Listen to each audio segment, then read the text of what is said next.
Hello, magandang araw mga idol. Ang ating ipapakitang content ngayon ay kung paano ang paraan ginagawa kung mag-sowing or magpunla ng agarwood. Agarwood ang ating content ngayon.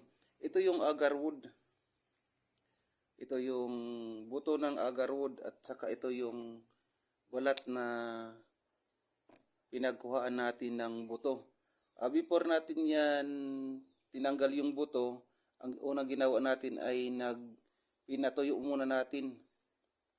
Ayan mga idol, kung makikita niyo nakasabit yung ating mga seeds or buto ng agarwood. Ayan o.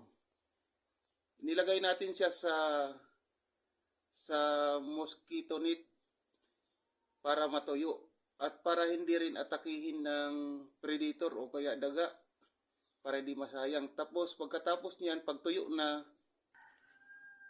ngayon pag natuyo na yung mga buto natin, ito na siya. Yan, tinanggal na natin yung balat, ito yung buto. Ito yun. At ito naman yung balat, pinagtanggalan. Ito. Yan mga idol. Ito, ganun lang yung ginagawa natin dito sa process ng pagsusuwing ng agarwood. Ganito, binibiak ko lang kasi na-dry na siya. Ayan. Yan. Tapos tanggalin na lang natin. Ito, i-separate na, ilalagay lang natin dito. Ayan na. Ito siya. Okay, tapos pagkatapos niyan, mayroon na tayo doon seedling tree at saka yung cuerdas, yung galing sa niyog. Yung 100% na gagamitin nating material sa pag-sowing. Tara, let's see. Ito na mga idol yung nilagyan natin ng material na cuerdas, yung seedling tree. Ayan na o. Yan, may mga nilagay na tayong mga buto ng agarwood. Ito yung nilagay natin.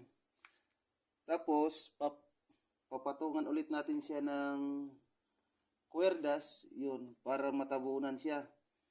Alam nyo, kaya ginamit ko yung itong cuerdas na galing sa niyog kasi matagal tong mabasa yung kanyang tubig para nanatiling basa yung buto at madaling tumubo.